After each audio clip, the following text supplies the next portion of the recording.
ওয়াতাসিমু বিহাবলিল্লাহি জামিআ ওয়া লা তাফাররাকু।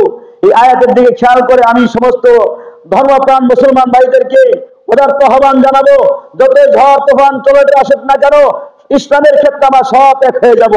মাসলাক যার যার, ইসলাম ধর্ম এক। ইসলাম ধর্মে যখন আমরা এক থাকবো, ইসলামের কাছে যখন আমরা এক থাকবো, পশ্চিমা বহির্বিশ্বে আমাদের কোনো ফিতনা বাজাতে পারবে না, পশ্চিমা কৃষ্টি কালচার আমাদের বাংলা জমি আনতে পারবে না। আমি তাদেরকে বলতে চাই, যারা নারী পুরুষ সমান অধিকার দাবি করেন, সম্পদের ক্ষেত্রে হোক, চলাফেরার ক্ষেত্রে হোক, কামাই রুজি আয় রুজির ক্ষেত্রে হোক, কর্মস্থলে হোক, সর্বক্ষেত্রে আমি তাদেরকে বলতে চাবো যে আল্লাহ তাআলা সৃষ্টিগত ভাবে পুরুষ ও মহিলার মাঝে কমপক্ষে 25টা পার্থক্য রেখে দিয়েছেন। ফিজিক্যাল ভাবে হোক, বায়োলজিক্যাল হোক, সাইকোলজিক্যাল হোক।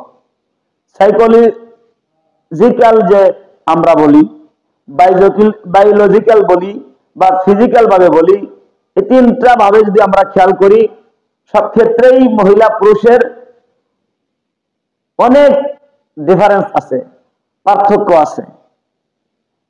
যারা এই সমস্ত বিষয় না বোঝে, তারা পশুর মতো জীবনযাপন করতে চায়, তারা এই বিষয়ে দাবি করতে পারে। কোরআন আল্লাহ তাআলা বলছেন, ইউসিকুমুল্লাহু ফি আওলাদিকুম লিয-যাকারি মিসলু হাজ্জিল উনসায়াইন। পুরুষ ও মহিলার ক্ষেত্রে অর্ধেক, মহিলা যে পাবে পুরুষের অর্ধেক। 2 টাকা থাকলে বা ধরেন 15 টাকা, ধরেন 15 টাকার ক্ষেত্রে পুরুষ পাবে 10 টাকা, মহিলা 5 টাকা। মহিলার পাওয়ার ক্ষেত্রে আরো অনেকগুলি খাত আছে। মহিলা তার বাবার কাছ থেকে পাবে, মার কাছ থেকে পাবে, ভাইয়ের কাছ থেকে পাবে, আর পুরুষ এক জায়গাতে পাবে। এজন্য মহিলার যারা বলেন যে সমান অধিকার, আমি তাদের বলবো যে আল্লাহ এবং আল্লাহ রসুল মহিলাদেরকে সমানের থেকে বহুত করে বেশি মর্যাদা দান করেছেন। এজন্য যারা সমান সমান করে গলা ফাটাইতেছেন, তাদের ধারণা ভুল।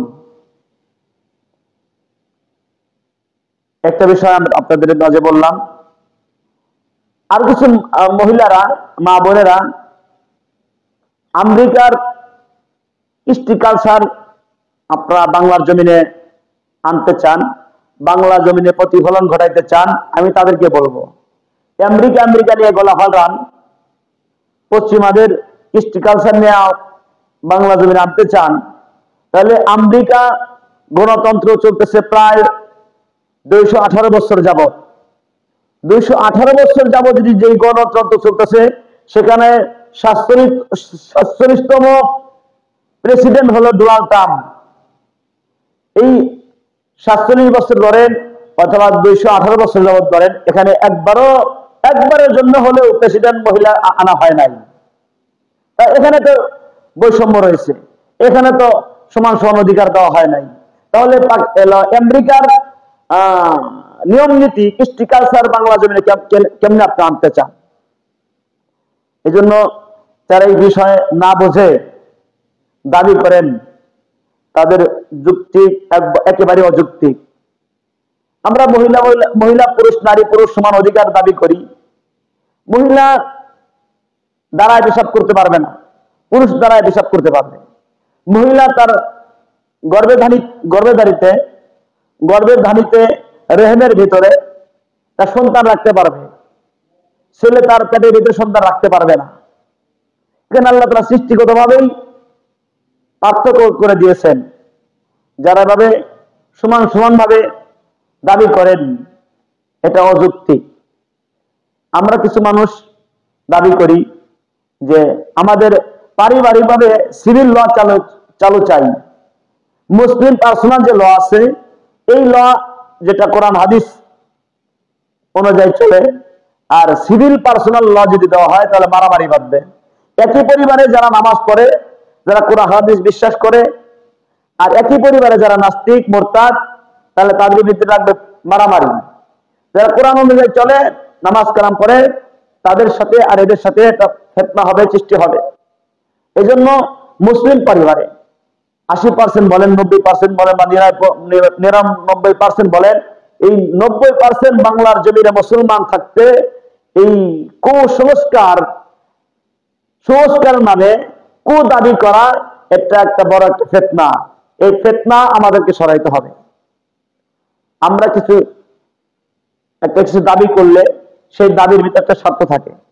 এখন বাংলার জমিটা সুন্দরভাবে চলা শুরু হয়েছে, মাঝখান থেকে এই একটা দাবি তোলার কারণটা হলো আমরা আমাদের মেধা দিয়ে যেটা বুঝতে পারি, মানবিক করিডোর চালু করছে, এটাকে ঢাকার জন্য নারী নিয়ে একটা ফিতনা বাজায় দিয়া মানুষ যেন এইদিকে ঝুঁকে থাকেন, আর মানবিক করিডোর নিয়ে মানুষ কথা না বলে, এইটা তারা চলে করছে। উপদেষ্টা খলিলুর রহমান তিনি এক কথা বলেন, সচিব প্রধান উপদেষ্টা সচিব আর এক কথা বলে। তার মানে উদ্দেশ্য হলে এখানে অনেক একটা গভীর জাল আটকাচ্ছে। বাংলার জমিনকে, বাংলাদেশকে বিক্রি করার পায়তারা চলছে। এটা আমাদের মুসলিম উম্মাহ একতা থেকে ওয়াতাসিমু বিহাবলিল্লাহি জামিআন ওয়া লা তাফাররাকু, এই আয়াতের দিকে খেয়াল করে আমি সমস্ত ধর্মপ্রাণ মুসলমান ভাইদেরকে উদারত আহ্বান জানাবো, যত ঝড় তুফান চলে আসুক না কেন, ইসলামের ক্ষেত্রে আমরা সব এক হয়ে যাব। মাসলাক যার যার, ইসলাম ধর্ম এক। ইসলাম ধর্মে যখন আমরা এক থাকবো, ইসলামের কাছে যখন আমরা এক থাকবো, পশ্চিমা বহির্বিশ্বে আমাদের কোনো ফিতনা বাজাতে পারবে না, পশ্চিমা কৃষ্টি কালচার আমাদের বাংলা জমি আনতে পারবে না।